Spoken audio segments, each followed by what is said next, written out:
Second chance ಸಿಕ್ಕಿದೆ ಲೈಫಲ್ಲಿ, ಚಿಂದಿ ಚಿತ್ರಾನ್ನ ಮಾಡ್ತೀನಿ.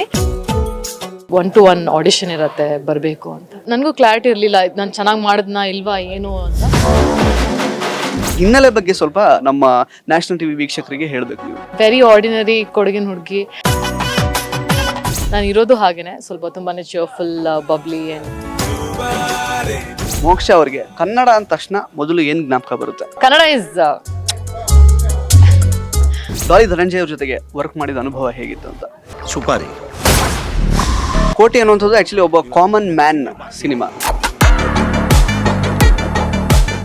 ನಮಸ್ಕಾರ ಸ್ನೇಹಿತರೆ, ನ್ಯಾಷನಲ್ ಟಿವಿಯ ಸಿನಿಮಾ ಸೆಗ್ಮೆಂಟಿಗೆ ಸ್ವಾಗತ. ನಾನು ಸುಜಯ್ ರಾಜ್. ಸ್ನೇಹಿತರೆ, ಇವತ್ತು ಡಾಲಿ ಧನಂಜಯ್ ಅಭಿನಯದ ಕೋಟಿ ಸಿನಿಮಾದ ಟೀಸರ್ ರಿಲೀಸ್ ಆಗಿದೆ. ವಿಶೇಷ ಏನಂತ ಹೇಳಿದ್ರೆ, ಈ ಒಂದು ಸಿನಿಮಾದ ನಿರ್ದೇಶಕರು ಪರಮೇಶ್ವರ್ ಗುಂಡ್ಕಲ್ ಅವರು. ಅಂದರೆ ಸಾಕಷ್ಟು ವರ್ಷಗಳ ಕಾಲ ಟಿವಿ ಇಂಡಸ್ಟ್ರಿಯಲ್ಲಿ ಹೆಸರು ಮಾಡಿದಂತಹ ಪರಮೇಶ್ವರ್ ಗುಂಡ್ಕಲ್ ಅವರ ನಿರ್ದೇಶನದಲ್ಲಿ ಕೋಟಿ ಸಿನಿಮಾ ಮೂಡಿ ಬರ್ತಾ ಇದೆ. ಒಳ್ಳೆ ಪ್ರತಿಕ್ರಿಯೆಯನ್ನು ಪಡ್ಕೊಳ್ತಾ ಇದೆ ಕೂಡ ಯೂಟ್ಯೂಬಲ್ಲಿ. ಸದ್ಯಕ್ಕೆ ಈ ಒಂದು ಕೋಟಿ ಸಿನಿಮಾದ ನಾಯಕ ನಟಿಯಾದಂತಹ ಮೋಕ್ಷ ಕುಶಾಲ್ ಅವರು ನಮ್ಮ ಜೊತೆಗೆ ಸಿಕ್ಕಿದ್ದಾರೆ. ಅವರನ್ನು ಮಾತಾಡಿಸ್ತಾ ಹೋಗೋಣ, ಬನ್ನಿ. ನಮಸ್ಕಾರ ಮೇಡಮ್, ಹೇಗಿದ್ದೀರಾ? ಚೆನ್ನಾಗಿದ್ದೀನಿ ಸರ್, ನೀವು? ನಾನು ಕೂಡ ಚೆನ್ನಾಗಿದ್ದೀನಿ. ಸೊ ಟೀಸರಲ್ಲಿ ನಿಮ್ಮನ್ನು ನೋಡ್ಲಿಕ್ಕೆ ಆಗಿಲ್ಲ ನಮಗೆ. ಆ್ಯಕ್ಚುಲಿ ಮೋಸ್ಟ್ಲಿ ಟ್ರೈಲರಲ್ಲಿ ನಿಮ್ಮನ್ನು ಎಕ್ಸ್ಪೆಕ್ಟ್ ಮಾಡ್ಬೋದು. ಬಟ್ ಕನ್ನಡದ ನಟಿಗೆ, ಕನ್ನಡ ಮಾತಾಡುವಂತಹ ನಟಿಯೇ ಬೇಕು ಅಂತ ಖುದ್ದಾಗಿ ಪರಮೇಶ್ವರ್ ಅವರು ನಿಮ್ಮನ್ನು ಸೆಲೆಕ್ಟ್ ಮಾಡಿರುವಂಥದ್ದು ಕೇಳಿ ಖುಷಿ ಆಯಿತು. ನಿಮ್ಮ ಕನ್ನಡನ ಆ್ಯಕ್ಚುಲಿ ಪ್ರೆಸ್ ಮೀಟಲ್ಲಿ. ಸೊ ಈ ಒಂದು ಸಿನಿಮಾಗೆ ಹೇಗೆ ಸೆಲೆಕ್ಟ್ ಆದ್ರಿ ನೀವು ಅಂತ? ಅದೇ ಯಾವಾಗ ನೀವು ಲೀಸ್ಟ್ ಎಕ್ಸ್ಪೆಕ್ಟ್ ಮಾಡ್ತೀರಾ ಆವಾಗ ಆಪರ್ಚುನಿಟಿ ಬರುತ್ತೆ ಅಂತ ಹೇಳ್ತಾರಲ್ಲ, ಅದು ಆ ಒಂದು ಮೊಮೆಂಟ್ ನನಗಿದು ಆ ಥರ ಸಿಕ್ತು ಅಂತ ಹೇಳ್ತೀನಿ. ನಾನು ಹೇಳ್ದಂಗೆ ಸೊ ಸಿಕ್ಕಾಪಟ್ಟೆ ಆಡಿಷನ್ ಕೊಟ್ಟಿದ್ದೆ, ಆ್ಯಂಡ್ ಅದ್ರ ಬಗ್ಗೆ ರಿಸಲ್ಟ್ ಎಕ್ಸ್ಪೆಕ್ಟ್ ಮಾಡೋದೆಲ್ಲ ಸ್ವಲ್ಪ ಬಿಟ್ಟಿದ್ದೆ. ಲೈಕ್ ಏನಾಗುತ್ತೆ ದೇವ್ರ ಮೇಲೆ ಬಿಡೋಣ ಅಂತ. ಆ್ಯಂಡ್ ಒಂದಿನ ಹೀಗೆ ಮನೇಲಿ ಕೂತ್ಕೊಂಡು ಊಟ ಎಲ್ಲ ಮಾಡಿ ಆರಾಮಾಗಿ ನನ್ನ ಪಜಾಮದಲ್ಲಿ ತಲೆಗೆ ಎಣ್ಣೆ ಎಲ್ಲ ಹಾಕ್ಕೊಂಡು ಜಡೆ ಹಾಕ್ಕೊಂಡು ಇದ್ದೆ. ಅವಾಗ ಕಾಲ್ ಬಂತು, ಈ ಥರ ಒಂದು ದೊಡ್ಡ ಪ್ರೊಡಕ್ಷನ್ದು ಮೂವಿ ಇದೆ, ಆಡಿಷನ್ ಕಳಿಸ್ಬೇಕು ಅಂತ. ನಾನು ಅಯ್ಯೋ ಸರ್ ಇವಾಗಲೇ ಬೇಕಾ, ಬೆಳಗ್ಗೆ ಕಳಿಸ್ಲಾ? ಇಲ್ಲ ಮೇಡಮ್, ನಾಳೆ ಬೆಳಗ್ಗೆನೇ ಫೈನಲ್ ಮಾಡ್ತಾರೆ ಹೀರೋಯಿನ್ನ, ಸೊ ಇವಾಗಲೇ ಕಳಿಸ್ಬೇಕು ಅಂತ ಹೇಳಿದ್ರು. ಪರವಾಗಿಲ್ಲ, ಅಂದರೆ ಆಪರ್ಚುನಿಟಿ ಇಂಪಾರ್ಟೆಂಟ್ ಅಲ್ವಾ. ಅದಕ್ಕೆ ನಾನು ಹೇಗೆ ಕಾಣ್ತಿದ್ದೀನಿ ಎಲ್ಲ ಮರೆತು ಹಾಗೆ ಆಡಿಷನ್ ಕೊಟ್ಟೆ. ಆ್ಯಂಡ್ ಆ ಆಡಿಷನ್ ಬೇರೆ ತಪ್ಪು ಕೊಟ್ಟಿದ್ದೆ. ಎಸ್. ಸೊ ಆಮೇಲೆ ನಂಗೆ ಜ್ಞಾಪಕ ಬಂತು ನನ್ನ ಕನಸಲ್ಲಿ, ಅಯ್ಯೋ ಒಂದು ತಪ್ಪು ಮಾಡಿಬಿಟ್ಟಿದ್ದೀನಲ್ವಾ ಅಂತ. ಸೊ ಎನಿವೇ ಇವಾಗ ಆಗಿದೆ, ನೋಡೋಣ ಏನಾಗುತ್ತೆ ಅಂತ. ಬೆಳಗ್ಗೆ ಕಾಲ್ ಬಂತು ಟೀಮಿಂದ, ಈ ಥರ 1 to 1 ಆಡಿಷನ್ ಇರುತ್ತೆ, ಬರಬೇಕು ಅಂತ. ಓಕೆ, ಸೆಕೆಂಡ್ ಚಾನ್ಸ್ ಸಿಕ್ಕಿದೆ ಲೈಫಲ್ಲಿ, ಚಿಂದಿ ಚಿತ್ರಾನ್ನ ಮಾಡ್ತೀನಿ ಅಂತ ಅಂದ್ಕೊಂಡು ಅಪ್ಪನ ಕರ್ಕೊಂಡು ಹೋಗಿದ್ದೆ. ಎಸ್, ನನಗೆ ಮೊದಲನೇ ಸತಿ ಆಡಿಷನ್ ಥರ ಅನಿಸ್ಲಿಲ್ಲ. It was very different. ಒಂಥರ ನಾನು ಫಸ್ಟ್ ನನಗೆ ಏನು ಅರ್ಥ ಆಯಿತು ಆ ಥರ ಅಭಿನಯ ಮಾಡಿದೆ. ಬಟ್ ಅವರು ಈ ಥರನೂ ಮಾಡ್ಬೋದಲ್ವ, ಈ ಥರ ಮಾಡಿ ತೋರಿಸಿ, ಬೇರೆ ಬೇರೆ ಎಮೋಷನ್ಸ್ ಕೇಳ್ತಿದ್ರು. ಒಂದೇ ಡೈಲಾಗ್ ಬಟ್ ಬೇರೆ ಬೇರೆ ಎಮೋಷನ್. ಸೊ ಆ ಥರ ಮಾಡಿದಾಗ ನನಗೊಂಥರ ವರ್ಕ್ಶಾಪ್ ಫೀಲ್ ಥರ ಬರ್ತಿತ್ತು. ಸೊ ನನಗೂ ಕ್ಲಾರಿಟಿ ಇರಲಿಲ್ಲ ನಾನು ಚೆನ್ನಾಗಿ ಮಾಡಿದ್ನಾ ಇಲ್ವಾ ಏನು ಅಂತ. ಆ್ಯಂಡ್ ಎಸ್, ಫೈನಲಿ ಅವತ್ತು ರಾತ್ರಿನೇ ಕಾಲ್ ಬಂತು, ಲುಕ್ ಟೆಸ್ಟ್ ಇರುತ್ತೆ ಬನ್ನಿ ಅಂತ. ಅವತ್ತು ರಾತ್ರಿನೇ ಲುಕ್ ಟೆಸ್ಟ್ ಆಯಿತು. ಆ್ಯಂಡ್ ಮಾರನೇ ದಿನ ಗೊತ್ತಾಯಿತು ನಾನು ಸೆಲೆಕ್ಟ್ ಆಗಿದ್ದೀನಿ ಅಂತ. ಸೊ ಅವಾಗ ಅನ್ನಿಸ್ತು, ಐ ಥಿಂಕ್ ಲುಕ್ಸ್ ಎಲ್ಲ ಮ್ಯಾಟರ್ ಆಗಲ್ಲ, ಟ್ಯಾಲೆಂಟ್ ಇದ್ದರೆ, talent, luck and hard work ಇದ್ದರೆ I think you'll get what you want ಅಂತ. ಮೋಕ್ಷ ಅವರೇ, ಆ್ಯಕ್ಚುಲಿ ನಿಮ್ಮನ್ನು ನಿರ್ದೇಶಕರು ಆಲ್ರೆಡಿ ಸೋಷಿಯಲ್ ಮೀಡಿಯಾದಲ್ಲಿ ಕೊಡಗಿನ ಕನ್ನಡದ ಹುಡುಗಿ ಅಂತ ಇಂಟ್ರೊಡ್ಯೂಸ್ ಮಾಡಿದ್ದಾರೆ ಅವರ ಬರವಣಿಗೆ ಮೂಲಕ. ಬಟ್ ನಿಮ್ಮ ಹಿನ್ನೆಲೆ ಬಗ್ಗೆ ಸ್ವಲ್ಪ ಹೇಳೋದಾದರೆ, ನಾನು ಆ್ಯಕ್ಚುಲಿ ಇನ್ಸ್ಟಾಗ್ರಾಮಲ್ಲಿ ನಿಮ್ಮನ್ನು ಸ್ವಲ್ಪ ನಾನು ಸರ್ಫ್ ಎಲ್ಲ ಮಾಡಿ ನೋಡುವಾಗ ಕೆಲವೊಂದು ಆ್ಯಡ್ಸ್ಗಳಲ್ಲಿ ನೀವು ಕಾಣಿಸ್ಕೊಂಡಿದ್ದೀರಾ, ಮತ್ತು ಕೆಲವೊಂದು ಸಿನಿಮಾನು ಮಾಡಿದ್ದೀರಾ ಕನ್ನಡದಲ್ಲಿ. ಬಟ್ ತುಂಬ ದೊಡ್ಡ ಒಂದು ಪ್ರೊಡಕ್ಷನ್ ಹೌಸ್ ಕಡೆಯಿಂದ ಬರ್ತಾ ಇರುವಂತಹ, ದೊಡ್ಡ ಸ್ಟಾರ್ ಜೊತೆಗೆ ಬರ್ತಾ ಇರುವಂತಹ ಇದೇ ಮೊದಲನೇ ಸಿನಿಮಾ ನಿಮ್ಮದು. ಸೊ ನಿಮ್ಮ ಹಿನ್ನೆಲೆ ಬಗ್ಗೆ ಸ್ವಲ್ಪ ನಮ್ಮ ನ್ಯಾಷನಲ್ ಟಿವಿ ವೀಕ್ಷಕರಿಗೆ ಹೇಳಬೇಕು ನೀವು. ಹಾಂ, ವೆರಿ ಆರ್ಡಿನರಿ ಕೊಡಗಿನ ಹುಡುಗಿ. ಕೊಡಗಲ್ಲಿ ಬೆಳೆದು ಬೆಂಗಳೂರಲ್ಲಿ ಸೆಟ್ಲ್ ಆಗಿದ್ದೀನಿ. Yes, I am an engineering graduate. So ಅಲ್ಲಿ ಬರೀ ಎಜುಕೇಷನ್ ಅಂತಲ್ಲ, ನಾನು ಆಲ್ರೌಂಡರ್ ಆಗಿದ್ದೆ ಮುಂಚೆಯಿಂದನೂ. ಸ್ಪೋರ್ಟ್ಸಲ್ಲಾಗಲಿ ಅಥವಾ co curricular activities like drama ಎಲ್ಲದರಲ್ಲೂ ಇನ್ವಾಲ್ವ್ಡ್ ಆಗಿದೆ. ಹೋಗ್ತಾ ಹೋಗ್ತಾ ನನಗೆ ಕರಿಕ್ಯುಲರ್ ಆ್ಯಕ್ಟಿವಿಟೀಸಲ್ಲಿ ಜಾಸ್ತಿ ಇಂಟ್ರೆಸ್ಟ್ ಸೆಳೆತ ಜಾಸ್ತಿ ಆಯಿತು. ಎಸ್, ಸೊ ನನಗೆ ಡ್ರಾಮಾ ಮತ್ತು ಸ್ಪೋರ್ಟ್ಸಲ್ಲಿ ತುಂಬ ಅಪ್ರಿಸಿಯೇಷನ್ ಸಿಗೋಕ್ಕೆ ಶುರು ಆಯಿತು. ಆವಾಗ ಅದಿಷ್ಟ ಆಗ್ತಿತ್ತು. ಬೇರೆ ಬೇರೆ ಕಾಲೇಜಿಂದ ಎಲ್ಲರೂ ಬಂದ್ಬಿಟ್ಟು ನನ್ನ ಜೊತೆ ಸೆಲ್ಫಿ ತಗೋತಿದ್ರು.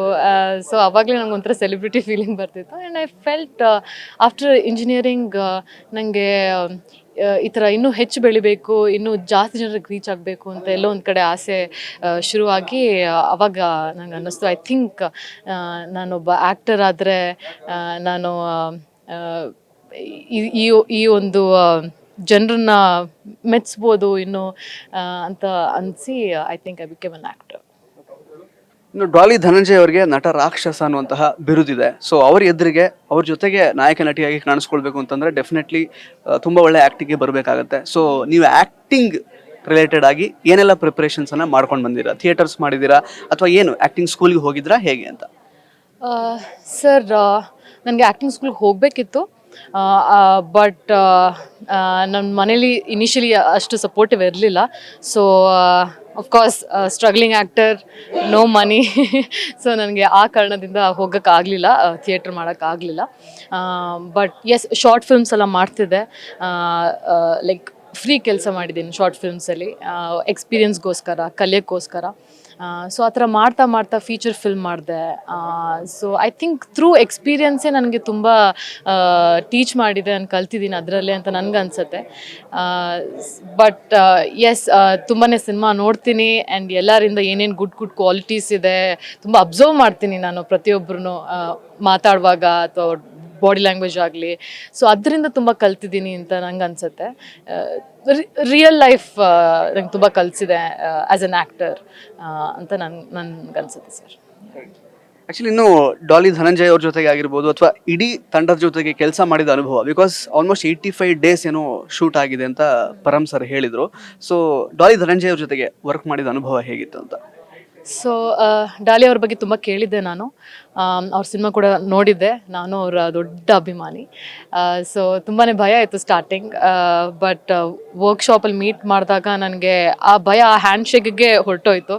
ಅವ್ರು ಅಷ್ಟು ಪ್ರೀತಿಯಿಂದ ಸ್ವೀಕರಿಸಿ ನನ್ನ ತುಂಬ ಚೆನ್ನಾಗಿ ಮಾತಾಡಿಸಿ. ಆ್ಯಂಡ್ ನಾನು ಎಲ್ಲಾದರೂ ಡೈಲಾಗ್ ಡೆಲಿವರಿಲಿ ಎಡುವುದ್ರೆ ಅವ್ರ ಪಾಪ ಬಂದು ಕರೆಕ್ಟ್ ಮಾಡೋರು, ನೀವು ಹೀಗೆ ಹೇಳ್ಬೋದಲ್ವಾ, ಹಾಗೆ ಹೇಳ್ಬೋದಲ್ವಾ ಅಂತ ನನಗೆ ಹೇಳ್ಕೊಡೋರು.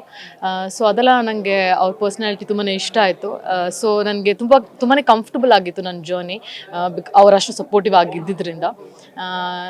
ಯಾ, ಇಡೀ ಟೀಮ್ ಒಂದು ತುಂಬಾ ಸಪೋರ್ಟ್ ಮಾಡಿದ್ದಾರೆ ನನಗೆ. ನನ್ನ ಅಕಸ್ಮಾತ್ ಎಲ್ಲಾದರೂ ಬ್ಲ್ಯಾಂಕ್ ಆದರೆ ನನಗೆ ತುಂಬಾ ಗೈಡ್ ಮಾಡಿದ್ದಾರೆ. I am very very thankful. ಎಲ್ಲರೂ ಒಂದು ಸ್ಟೂಡೆಂಟ್ ಥರನೇ ಕೆಲಸ ಮಾಡಿದ್ದಾರೆ ಈ ಒಂದು ಸಿನಿಮಾಗೆ.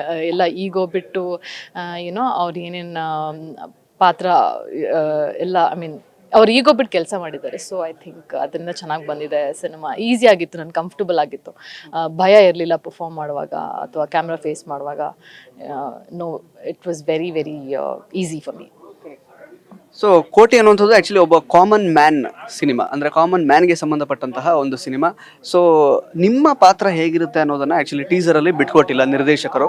ಬಟ್ ಕೋಟಿ ಅನ್ನುವಂತಹ ಕಾಮನ್ ಮ್ಯಾನ್ಗೆ ನಾಯಕಿ ಆಗಬೇಕು ಅಂತಂದರೆ ಅವರು ಕೂಡ ಕಾಮನ್ ಮ್ಯಾನೇ ಆಗಿರ್ತಾರೆ ಅಂತ ನಮಗೊಂದು ಫೀಲಿಂಗ್ ಇದೆ.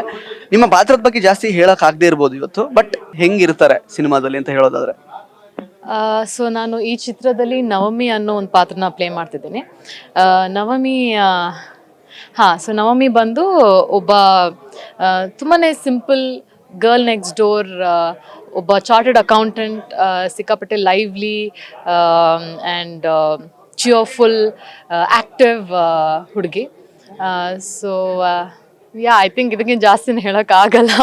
ನಂಗೆ ಸ್ಟ್ರಿಕ್ಟಾಗಿ ಹೇಳಿದ್ದಾರೆ ಏನು ಜಾಸ್ತಿ ಬಿಟ್ಕೊಡ್ಬಾರ್ದು ಅಂತ. ಯಾಕಂದರೆ ಐ ಥಿಂಕ್ ಜಾಸ್ತಿ ಬಿಟ್ಕೊಟ್ಟಷ್ಟು ನಿಮಗೆ ಸಿನಿಮಾ ನೋಡಿದಾಗ ಅದ್ರದ್ದು ಮಜಾ ಬರಲ್ಲ ಅಂತ ನನಗೆಲ್ಲೋ ಒಂದು ಕಡೆ ಅನಿಸುತ್ತೆ.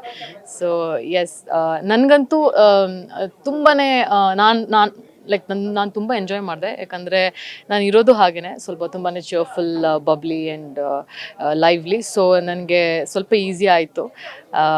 ಬಟ್ ಯಾ, ಕೆಲವೊಂದು ಕಡೆ ಕರೆಕ್ಷನ್ ಮಾಡಿದ್ದಾರೆ. It was nice, it was fun.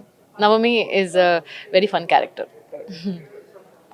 ಮೋಕ್ಷ ಅವರೇ, ಆ್ಯಕ್ಚುಲಿ ಕನ್ನಡದ ನಟಿ, ಅಚ್ಚ ಕನ್ನಡದ ಹುಡುಗಿನೇ ಬೇಕಿತ್ತು ಅಂತ ಆ್ಯಕ್ಚುಲಿ ಈ ಸಿನಿಮಾಗೆ ನಿಮ್ಮನ್ನು ತಗೊಂಡಿದ್ದಾರೆ. ಸೊ ನಿಮಗೆ ಮೋಕ್ಷ ಅವರಿಗೆ ಕನ್ನಡ ಅಂದ ತಕ್ಷಣ ಮೊದಲು ಏನು ಜ್ಞಾಪಕ ಬರುತ್ತೆ? ಕನ್ನಡ ಅಂದರೆ ನಮ್ಮ ಕರ್ನಾಟಕ. ನನಗೆ I am very proud to be a Kannadiga. ನಾನು ಸ್ಕೂಲಲ್ಲೆಲ್ಲ ಕನ್ನಡ ಓದಿದ್ದೀನಿ, ನನಗೆ ಬರೆಯೋಕ್ಕೆ ಬರುತ್ತೆ, ಚೆನ್ನಾಗಿ ಓದೋಕ್ಕೆ ಬರುತ್ತೆ. ಸೊ ನನ್ನ ಫ್ರೆಂಡ್ಸ್ ಎಲ್ಲ ಕನ್ನಡಿಗರೇ ಜಾಸ್ತಿ. ಸೊ ಅವ್ರ ಜೊತೆ ಪ್ರತಿದಿನ ಮೀಟ್ ಮಾಡ್ತಿರ್ತೀನಿ, ಮಾತಾಡ್ತಿರ್ತೀನಿ. ಸೊ ಅದರಿಂದ ನನಗೆ ನನ್ನ ಕೂರ್ಗಿಂದ ಆದರೂ ಅದೊಂದು ಆ್ಯಕ್ಸೆಂಟ್ ಇರುತ್ತಲ್ಲ, ಒಂಥರ ಕನ್ನಡ ಯಾರಿಗೆ ಬರಲ್ಲ ಅವ್ರು ಮಾತಾಡಿದಾಗ, ಎಸ್ಪೆಷಲಿ ಕೂರ್ಗಿ, ಸೊ ಒಂದು ಆ್ಯಕ್ಸೆಂಟ್ ಬರುತ್ತೆ. ಸೊ ಅದು ಸ್ವಲ್ಪ ಕಡಿಮೆ ಇದೆ ನನ್ನಲ್ಲಿ ಅಂತ ಅನಿಸುತ್ತೆ. ಒಂದು ಬೆಂಗಳೂರು ಕನ್ನಡ ಮಾತಾಡ್ತೀನಿ ನಾನು. So yeah, Kannada is so ಇನ್ನು ಸಿನಿಮಾದ ಹೆಸರೇ ಕೋಟಿ ಆಗಿರೋದ್ರಿಂದ ಮೋಕ್ಷ ಕೌಶಲ್ ಅವರ ಮೊದಲ ಸಂಭಾವನೆ ಎಷ್ಟಿತ್ತು ಅಂತ ಜನರಲ್ ಆಗಿ? ಕೋಟಿ ಮೋಸ್ಟ್ಲಿ ಈ ಸಿನಿಮಾದಿಂದನೇ ಸಿಕ್ಕಿದ್ರು ಸಿಗ್ಬೋದು, ಸಿಗ್ಲಿ ಅಂತ ನಾವು ಹಾರೈಸ್ತೀವಿ. ಬಟ್ ಮೊದಲನೇ ಸಂಭಾವನೆ ಎಷ್ಟಿತ್ತು ಮೋಕ್ಷ ಕೌಶಲ್ ಅವ್ರದ್ದು? ನಾನು ಇದು ಫ್ಯಾಷನ್ ಶೋಸ್ ಮಾಡ್ತಿದ್ದೆ ಕಾಲೇಜಲ್ಲಿ. ಸೊ ನಾನು ಟೀಮ್ನ ಲೀಡ್ ಮಾಡ್ತಿದ್ದೆ. ಬೇರೆ ಬೇರೆ ಕಾಲೇಜ್ಗೆ ಹೋಗ್ಬಿಟ್ಟು ಫೆಸ್ಟಲ್ಲಿ ಪಾರ್ಟಿಸಿಪೇಟ್ ಮಾಡ್ತಿದ್ವಿ. ಸೊ ಅದರಲ್ಲಿ ಗೆಲ್ತಿದ್ವಿ. ಸೊ ಆ ಪ್ರೈಸ್ ಅಮೌಂಟ್ನ ನಾವೆಲ್ಲರೂ ಶೇರ್ ಮಾಡ್ಕೋತಿದ್ವಿ. ಐ ಥಿಂಕ್ ನಮ್ಗೆ ಅರೌಂಡ್ 25,000 ಏನೋ ಸಿಗ್ತಿತ್ತು. ಆ್ಯಂಡ್ ನಮ್ಮ ಇಡೀ ಟೀಮಲ್ಲಿ ಒಂದು 20 ಜನ ಇದ್ವಿ. ಸೊ ಎಲ್ಲರೂ ಅಂದರೆ ಒಂದು 1,000 ರೂಪಾಯಿ ಅನಿಸುತ್ತೆ ನನಗೆ ಎಲ್ಲರಿಗೂ ಡಿವೈಡ್ ಮಾಡಿದಾಗ ಸಿಗೋದು. ಬಟ್ ಅದು ದುಡ್ಡಿಗಿಂತ ಹೆಚ್ಚಾಗಿ ಆ ಖುಷಿ, ಆ ಗೆದ್ದಿದ್ದ ಖುಷಿ, ಆ ಎಕ್ಸ್ಪೀರಿಯೆನ್ಸ್ ಇದೆಯಲ್ಲ, ಅದು ಮ್ಯಾಟ್ರ್ ಆಗುತ್ತೆ. ನಾನು ಯಾವತ್ತೂ ದುಡ್ಡಿಂದ ಹೋದವಳಲ್ಲ. ದುಡ್ಡಿಂದ ಹೋಗಿದ್ದಿದ್ರೆ ನಾನು ಇಷ್ಟೊತ್ತಿಗೆ ಎಷ್ಟೋ ಸಿನಿಮಾ ಮಾಡ್ಬೋದಾಗಿತ್ತು. ಬಟ್ ನಾನು ತುಂಬ ಕೇರ್ಫುಲ್ಲಾಗಿ ಚೂಸ್ ಮಾಡ್ತಿದ್ದೀನಿ, ನನ್ನ ಪಾತ್ರ ಆಗಲಿ ಅಥವಾ ಸಿನಿಮಾ ಆಗಲಿ. ಯಾಕಂದರೆ ನನಗೆ ಒಬ್ಬ ಆ್ಯಕ್ಟ್ರೆಸ್ ಅಂತ ಹೇಳಿಸ್ಕೊಳ್ಳೋದಕ್ಕಿಂತ ಹೆಚ್ಚಾಗಿ ಐ ಮೀನ್ ಒಬ್ಬ ಒಳ್ಳೆ ಅಭಿನಯ ಮಾಡುವಂತಹ ಒಂದು ಹುಡುಗಿ ಅಂತ ಹೇಳ್ಸ್ಕೊಳ್ಳೋಕ್ಕೆ ಇಷ್ಟಪಡ್ತೀನಿ. ಲೈಕ್ ಆ ಥರ ಒಂದು ಕನಸಿದೆ. Yes, thank you so much Moksha ಅವರೇ. ಸೊ ಕೋಟಿ ಸಿನಿಮಾದಿಂದ ನಿಮ್ಮ ದೊಡ್ಡ ಮಟ್ಟದ ಜರ್ನಿ ಸ್ಟಾರ್ಟ್ ಆಗ್ತಿದೆ ಅಂತಲೇ ಹೇಳ್ಬೋದು ಕನ್ನಡ ಚಿತ್ರರಂಗದಲ್ಲಿ. ಸೊ ಕೊನೆಯದಾಗಿ ಕನ್ನಡದ ಪ್ರೇಕ್ಷಕರಿಗೆ ನಿಮ್ಮ ಈ ಕೋಟಿ ಸಿನಿಮಾ ಮೂಲಕ ಯಾವ ರೀತಿ ಹತ್ರ ಆಗಬೇಕು ಅಂತ ಅಂದ್ಕೊಂಡಿದ್ದೀರಾ? ಸೊ ಏನು ಹೇಳಕ್ಕೆ ಇಷ್ಟಪಡ್ತೀರಾ ಕನ್ನಡ ಪ್ರೇಕ್ಷಕರಿಗೆ ಅಂತ? ಸೊ ಇವತ್ತು ಫೈನಲಿ ನಮ್ಮ ಟೀಸರ್ ಲಾಂಚ್ ಆಗಿದೆ, ನಮ್ಮ ಸಿನಿಮಾ ಕೋಟಿದು. ಎಲ್ಲರೂ ನೋಡಿಬಿಟ್ಟು ಖುಷಿ ಪಟ್ಟಿದ್ದಾರೆ. ಇನ್ನು ಟ್ರೇಲರ್ ಮತ್ತು ಸಿನಿಮಾ ಬಾಕಿ ಇದೆ, ಇದು ಟೀಸರ್ ಅಷ್ಟೇ. ನನಗೆಲ್ಲೋ ಒಂದು ಕಡೆ ಅನಿಸುತ್ತೆ ನಿಮ್ಮೆಲ್ಲರಿಗೂ ಖಂಡಿತ ಇಷ್ಟ ಆಗುತ್ತೆ ಅಂತ. ಯಾಕಂದರೆ ನಾವು ಆ್ಯಸ್ ಅ ಟೀಮ್ ಪ್ರತಿಯೊಬ್ಬರು ತುಂಬಾ ಇಷ್ಟಪಟ್ಟು ಕಷ್ಟಪಟ್ಟು ಒಂದು ಕಿಚ್ಚಿನಿಂದ ಈ ಸಿನಿಮಾನ ಮಾಡಿದ್ದೀವಿ. ಸೊ ನಾವು ಯಾವುದೇ ಕೆಲಸನೂ ಲೈಕ್ ಮನಸ್ಫೂರ್ತಿಯಾಗಿ ಖುಷಿಯಿಂದ ಒಂದು ಆನೆಸ್ಟಾಗಿ ಮಾಡಿದ್ರೆ ಅದು ಎಲ್ಲೋ ಒಂದು ಕಡೆ ಒಳ್ಳೇದಾಗತ್ತೆ ಅಂತ ನಾನು ನಂಬ್ತೀನಿ. ಸೊ ಎಸ್, ನಿಮ್ಮ ಕೈಯಲ್ಲಿದೆ, ನೀವು ನೋಡಿ ಹಾರೈಸಿ, ನಿಮ್ಮ ಆಶೀರ್ವಾದ ಸದಾ ನಮ್ಮ ತಂಡದ ಮೇಲೆ ಇರಲಿ. ಆ್ಯಂಡ್ ಹೊಸ ಪ್ರತಿಭೆನ ಬೆಳೆಸಿ ಅಂತ ನಾನು ಕೇಳ್ಕೊತೀನಿ. ಅವ್ರು ಬೆಳೆಸ್ತಿದ್ದಾರೆ ಸಹ. So yes, thank you so much. Thank you so much Moksha ಅವರೇ, ಆಲ್ ದ ಬೆಸ್ಟ್ ನಿಮಗೆ. ಎಸ್, ಸೊ ಸ್ನೇಹಿತರೆ, ಇದಿಷ್ಟು ಮೋಕ್ಷ ಕುಶಾಲ್ ಅವರ ಮಾತುಗಳು. ಮತ್ತೆ ಭೇಟಿ ಆಗ್ತಾ ಇರೋಣ. ಧನ್ಯವಾದ.